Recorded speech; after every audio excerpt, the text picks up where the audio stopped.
শ্রী মাধবেন্দ্র পুরী ছিলেন ভগবান শ্রীকৃষ্ণের পরম ভক্ত। তীর্থ ভ্রমণের সময় তিনি উড়িষ্যার রেমুনা গ্রামে গোপীনাথ মন্দিরে এসে দর্শন করেন।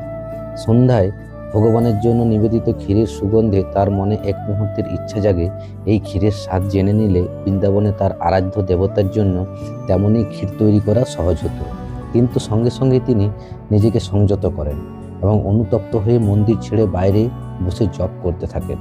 গভীর রাতে ভগবান গোপীনাথ মন্দিরের পূজারীকে স্বপ্নাদেশ দেন মন্দিরের পিছনে রাখা ক্ষীরের পাত্রটি তার ভক্ত মানবেন্দ্র পুরীকে দিতে। পূজারী সেই ক্ষীর এনে দিলে মানবেন্দ্র পুরী আবেগে অশ্রুসিক্ত হয়ে মন্দির ভক্তির মহিমা উপলব্ধি করেন। এই ঘটনার পর থেকেই ভগবান গোপীনাথ পরিচিত হন ক্ষীরচোরা গোপীনাথ নামে। এর থেকেই একটা শিক্ষা পাওয়া যায় যে ভগবান ভক্তদের অন্তরের ভাব জানতে পারেন এবং নিষ্কাম ভক্তিতে তাকে লাভ করা যায়। বলো শ্রীকৃষ্ণের জয়, বলো ক্ষীরচোরা গোপীনাথের জয়।